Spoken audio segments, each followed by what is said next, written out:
Welcome beta. Chapter number 1, History, class 10. And the chapter name is The Rise of Nationalism in Europe. और ये chapter बेटा nationalism से जुड़ा हुआ है कि यूरोप से कैसे नेशनलिज्म स्टार्ट हुआ। 2-3 एग्जांपल दिए, लास्ट में केस स्टडी दिए। उससे पहले इसके बारे में समझा कि बट नेशनलिज्म होता क्या, कितने टाइप्स का होता है। चलिए, इस चैप्टर की स्टार्टिंग बेटा एक पिक्चर सीखी है फ्रेडरिक सोबियर 1848। इस पिक्चर को देख लेते हैं पहले। अब इसने वैसे तो 4 बेटा प्रिंट बनाए थे, जिनमें से पॉपुलर उसका फर्स्ट प्रिंट था ये जो यहाँ दिया है। इसमें हम बात करें जो 4 इसी प्रिंट में 4 थीम्स इसने समझाए। पहला बेटा आपको डिफरेंट कंट्री दिख रही है जो लाइन में जा रही हैं, ठीक है। दूसरा यहाँ स्टैचू ऑफ लिबर्टी दिख रहा है, ठीक है। चार्टर है उसके हाथ में, एक हाथ में उसके आपकी मशाल वगैरह है। और तीसरा बेटा आपको यहाँ दिखेगा जो रॉयल पीपल हैं उनके सिम्बल्स दिखेंगे राजाओं के, जिसमें उनके मुकुट है, उनके गार्ड्स वगैरह हैं, ठीक है, टूटे हुए हैं। और फोर्थ जो थीम इसी एक प्रिंट में दिखा है वो बेटा ऊपर जीसस और उसके सैंट और उसके एंजल्स दिखा है जो कहीं ना कहीं अपनी ब्लेसिंग्स दे रहे हैं, ठीक है। चलिए, तो सबसे पहले पिक्चर के बारे में टेक्स्ट दिया बेटा। Figure number 1, the dream of world wide democratic and social Republic. इसका नाम दिया बेटा, काफ़ी लेंथी है। ड्रीम ऑफ यानी सोवियत का ड्रीम था वर्ल्ड वाइड, पूरे वर्ल्ड के लिए, कि पूरे वर्ल्ड में जो कंट्री क्या हो जाएगा, डेमोक्रेटिक एंड सोशल रिपब्लिक हो जाएंगे। And the pact between nation, और इसके आगे डॉट लगा के फिर टाइटल को डाला बेटा द पैक्ट बिटवीन नेशन। इन सभी देशों में ये पैक्ट हो जाएगा, ठीक है। चल आगे चलते हैं। थ्योरी दी है इन 1848 सोवियर फ्रेडरिक सोवियर पूरा बोल देते हैं, फ्रेंच आर्टिस्ट। तो 3 इसमें वन वर्ड है बेटा, नोट करना, कई बार सिंपल क्वेश्चन बनता है। ये फ्रांस के थे बेटा, 1814 प्रिंट बनाया इन्होंने, और फ्रेडरिक सोवियर इनका पूरा नाम है, ठीक है। Prepared series of 4 print visualise, इसने 4 प्रिंट की सीरीज दी। His dream of the world made of the democratic social, और थीम सबका लगभग यही था कि पूरा वर्ल्ड डेमोक्रेटिक रिपब्लिक हो जाएगा, तो उसके ऊपर 4 इसने प्रिंट्स की सीरीज निकाले, okay. And he called them the first print, और सभी प्रिंट की जो थीम थी उनको डेमोक्रेटिक सोशल रिपब्लिक का, जैसे ऊपर आपको दिख रहा है डेमोक्रेटिक सोशल रिपब्लिक, आगे एक टाइटल डाल दिया। सब में ये थोड़ा अलग था, आगे का डैश के बाद the pact between the nation, second में कुछ, थर्ड में कुछ, फोर्थ में कुछ, पर सबका थीम टॉपिक यही था बेटा। देखिए, देन द फर्स्ट प्रिंट, जो पहला प्रिंट था बेटा फिगर 1 में यहाँ ऊपर दिया पूरा पिक्चर। ये द फर्स्ट प्रिंट इस पिक्चर के लिए बिलोंग है। 4 प्रिंट थे इसके, पहला प्रिंट बड़ा फेमस था, उसको देख लिए। The series show the people of European, इस सीरीज में कई चीज़ें दिखाई बेटा। पहला, Europe America, man women of the all ages social class marching in a long train. तो अमेरिका और यूरोप के सभी मैन वुमेन, देखिए यहाँ देख ली वर्ड मैन वुमेन, और बच्चे भी इसमें दिखाए हैं, सभी एज के बेटा वो क्या कर रहे हैं, सोशल क्लास मार्च कर रहे हैं लॉन्ग ए ट्रेन, और बड़ी सी लाइन, यहाँ ट्रेन का मतलब लाइन से। And offering homage to statue of liberty, और होमेज अपना रिस्पेक्ट किसको दिखा रहे हैं, वो स्टैच्यू ऑफ लिबर्टी के आगे से जा रहे हैं, इसको सल्यूट करते जा रहे हैं, ठीक है। As they pass by it, as you would recall artist of time of the French revolution personified liberty as fame figure. हमने फ्रेंच रिवॉल्यूशन 9 में पढ़ा था बेटा, और अभी भी इसमें भी आगे भी पढ़ेंगे कि उस टाइम जितने भी आर्टिस्ट थे उन्होंने फीमेल फिगर को बेटा लिबर्टी शो किया है, लिबर्टी के लिए, ठीक है, फीमेल फिगर शो किया है। जो स्टैच्यू ऑफ लिबर्टी आपको यहाँ भी दिख रही है, और इसका एक बड़ा स्टैच्यू बेटा यूएस में लगा हुआ है, ठीक है। Here you can recognise the torch of enlightenment and the bear of one hand and the charter of right of man in other. तो यहाँ आपको बेटा फीमेल फिगर में एनलाइटमेंट टॉर्च दिखेगी हाथ में, और दूसरे हाथ में उनको आपको charter of right of man मिलेगा, जो फ्रांस में इशू हुआ था, ठीक है। पिक्चर में दिया, आप चाहे तो इसको ऊपर करके देख सकते हैं। वैसे मैक्सिमम में आपको ये दोनों दिखेंगे। स्टैच्यू ऑफ लिबर्टी जो यूएस में लगी, उसमें भी आपको बेटा ये दोनों चीज़ें दिखेंगी, ठीक है, एक हाथ में टॉर्च और एक हाथ में चार्टर। चलो आगे चलते हैं। Yes, on the earth in the foreground of the image lie the shattered remain of symbols. अब अगला बताया बेटा इसने, जो अर्थ है उसके सामने foreground image lie the shattered remain of the symbols. Shattered remain of the cell, remains means बचे खुचे, जो भी अवशेष है बेटा, जो हम कह सकते हैं राजा वगैरह थे ना जितने भी, तो उनके यहाँ अवशेष दिखाएं, रिमेन्स बताएं कि कैसे वो ख़त्म हो गए, तो उनको ये सिम्बलाइज कर रहे हैं, ठीक है। उनके मरते उनके एम्पायर ख़त्म होते जाएंगे, और उनके सिम्बल्स हमें इस तरह से दिखेंगे, जो यहाँ एक नीचे आपको फोरग्राउंड में दिख रहे हैं। ऊपर इमेज में दिखा सकता हूँ मैं, जो आपने ये देखे, तो 1, 2 और 3। चलिए देखिए, so on the earth the foreground the image the shattered remain the symbol of absolute institute. Absolute means या किंगशिप की बात हुई है, ठीक है। इन सोवियर यूटोपिया विजन, बेटा इसको देख लेना। सोवियर क्या उटोपिया विजन है। उटोपिया बेटा वर्ड बहुत बार आया है, हम इसको एक आइडल प्लेस कह सकते हैं, आइडल कंडीशन कह सकते हैं, पूरा वर्ल्ड में हर चीज़ ऐसी हो जाएगी। और आज बात करें बेटा, सारे कंट्री रिपब्लिक और सोशलिस्ट नहीं हुए, सोशल नहीं हुए, बट फिर भी उसका एक प्रकार से हम कह सकते हैं रिपब्लिक नहीं हुए अभी भी, बहुत जगह किंगशिप अब भी है, ठीक है, कई जगह राइट्स अवेलेबल नहीं, कई जगह डेमोक्रेटिक कंट्रीज नहीं है। तो एक उटोपिया व्यू था जो कभी पूरा होता नहीं है, right.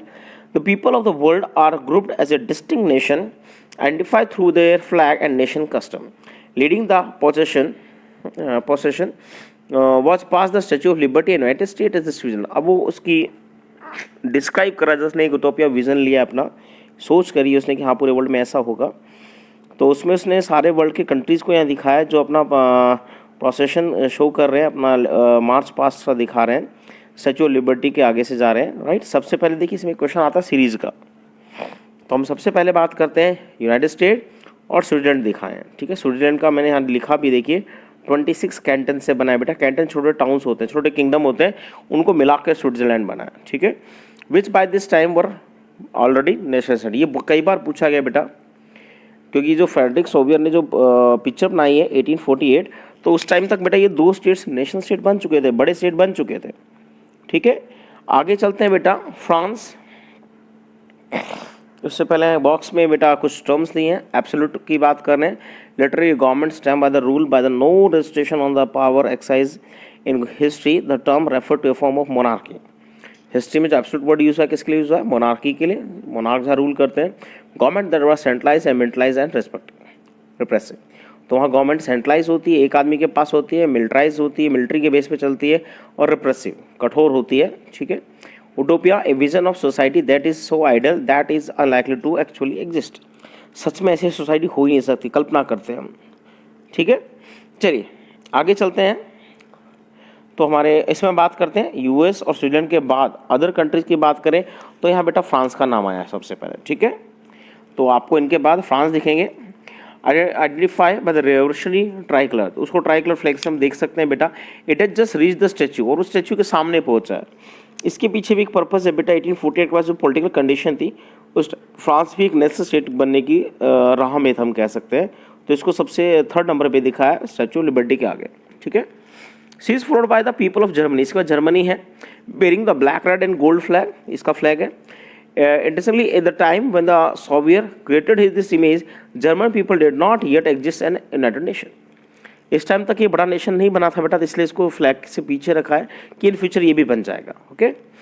The flag that carry in the expression of liberal hopes इन 1848 to unify the numbers Germany speaking participle into a nation state under the democratic constitution. तो हम बात करते हैं उस टाइम इसकी प्रक्रिया चल रही थी, कई स्टेट्स मिल चुके थे, करेंसी रेड्यूस हो चुकी थी, कई सुधार हो चुके थे, और वो कहीं ना कहीं एक नेशनल स्टेट की तरफ थे। तो ये इसको सोवियत को उम्मीद है कि फ्रांस तो उसी टाइम चल ही रहा था बेटा। उसके बाद जर्मनी भी उसने सोचा कि ये भी रिपब्लिक और डेमोक्रेटिक बन जाएगा। अब चलते हैं आगे। German speaking participant into a national state under a democratic constitution following the German people there are people of Austria, the kingdom of two Sicily, ये इटली के साउथ का था बेटा, बाद में इटली में मिल गया। Lombardy, Poland, England, Ireland, Hungary and Russia. तो इनका प्लीज सीक्वेंस लर्न कर लेना। टॉप 5 बहुत इंपॉर्टेंट है जो पूछे जाते हैं हमेशा, ठीक है। चलिए आगे चले। फ्रॉम द हेवंस अबाउ, अब ये लास्ट बेटा थीम है 4th, अबाउट क्राइस्ट, यानी जो उनके क्रिश्चियनिटी के जो गॉड हैं। सेंट्स एंड एंजल्स, उनके साथ संत हैं और एंजल्स हैं। गेज अपॉन द सीन, वो इस सीन पे अपनी कृपा दिखा रहे हैं। And they have been used by artist to symbolise the fertility among the nation of the world. और वो नेशन ऑफ वर्ल्ड को कहीं ना कहीं इंपॉर्टेंट बताने के लिए उन्होंने क्राइस्ट को शो किया ऊपर, उनका भी कहने के आशीर्वाद दिखाया, ठीक है। चलिए लास्ट पैरा में चलते हैं। This chapter will deal with the many of the issue visualized by Sorrieu in figure. अब सोबर ने इस फिगर में कई चीज़ें दिखाई, सबको बेटा कहने के डील करता है chapter. During the 19th century nationalism emerge as a force which brought about sweeping changes in the political and mental world of world Europe. तो हम बात कर रहे हैं बेटा जो नेशनलिज्म ये इमर्ज हो चुका था, राष्ट्रवाद जिसे हम कहते हैं, ठीक है, पूरे वो यूरोप में और वर्ल्ड में पॉपुलर हो चुका था। End of the result this change was emerging of Nations, और इसका रिजल्ट क्या आया नेशनलिज्म का कि बड़े बड़े नेशनल स्टेट्स फॉर्म होने शुरू हुए, okay, in place of multi national dynasty. इससे पहले छोटे छोटे देश थे, मल्टी नेशनल डायनेस्टी थी, तो उनकी जगह नेशनल स्टेट डेवलप हुए। अब नेशनल स्टेट को समझाया बेटा आगे नेशनल स्टेट होता क्या है, देखिए, the concept and practice of modern state in which a centralise power exercise sovereign control over a clearly defined territory had been developing over a long period of the time in Europe, but a nation state was one of the which the majority of its citizens are not only rulers came to develop a scene of common identity and share history or descent. तो यहाँ दोनों को समझा है बेटा, modern state की बात कर रहे हैं तो इसमें सेंट्रलाइज पावर होती है, ओके, सॉवरेन कंट्रोल होता है, अकेला डिसीजन लेता है वो, ठीक है, और एक डिफाइंड टेरिटरी पर रूल करते हैं, ठीक है। और हम बात करें नेशन स्टेट की, it was the majority of its citizen, तो which one the majority of the citizen and not only ruler. तो नेशनल स्टेट में जो कुछ भी होता है मेजोरिटी से होता है, ऐसा नहीं कि अकेला रूलर डिसीजन लेगा, right. Came to develop a scene of common identity and share, और जितने भी लोग नेशनल स्टेट में होंगे उनमें कोई ना कोई कॉमन आइडेंटिटी होगी और वो एक दूसरे से शेयर करेंगे अपनी हिस्ट्री, शेयर्ड हिस्ट्री होती है, बराबर होता है उनका पास्ट भी, इसलिए वो नेशनल स्टेट में एक में काउंट होते हैं, ठीक है। This commonness did not exist from the time immortal, it was forced through the struggle, through the action of leaders and common people. तो ये ऐसा नहीं कि हाँ इमॉर्टल स्टार्टिंग से है, ऐसा नहीं है बेटा, इसके लिए लोगों ने स्ट्रगल भी की है और action leader and the common people उनके लीडर ने सब ने मिलकर काम किया है, तब जाके नेशनल स्टेट फॉर्म होती है, इतना आसान नहीं है। This chapter will look at the diverse process through which national states और nationalism came into being in 19th century. तो 19th सेंचुरी यूरोप में कैसे नेशनल स्टेट बने, उनके कारण क्या थे, वो सब चीज़ें भी इस चैप्टर में पढ़ेंगे बेटा, ठीक है। अब आते हैं इंपॉर्टेंट टर्म बेटा, यहाँ दी है देखिए, that is plebiscite, a direct vote by which all the people of region are asked to accept or reject the proposal। ऐसा एक पॉलिटिकल में आया था बेटा, याद होगा आपको वर्ड, ओके, तो उसी की तरह ये वर्ड है प्लेबिसाइट, और प्लेबिसाइट की जगह उसमें हमारा आया था पॉलिटिकल के सेकंड में था, परवेज मुशर्रफ के रिगार्डिंग आया था। और इसके अलावा एक आपका चिली का चैप्टर था, चिले, उसमें भी आया था बेटा एक वर्ड, तो उसमें भी ऐसा ही था, direct vote to the people, जिसे हम डायरेक्ट वोट मांगते हैं, और एक्सेप्ट और रिजेक्ट उनके लिए होता है, रेफरेंडम था बेटा, ठीक है, रेफरेंडम। चलिए ऊपर देखते हैं, यहाँ भी एक बेटा पर्सन का नाम आता है, उसको देख लीजिए, अर्नेस्ट रेनन। कई बार एनटीएससी में पूछा गया, इसको नोट कर लेना प्लीज। व्हाट इज नेशन, इसका नेशन की एक अलग थ्योरी थी बेटा, देखिए। In the lecture delivered in the University of Sorbonne in 1882, the French philosopher Ernest Renan outlined this understanding of the what make a nation। तो इसका कोई कॉमन इंटरेस्ट वगैरह नहीं होता, इसने कई चीज़ों को बेटा गलत बताया जो अभी तक नेशन स्टेट के लिए थी।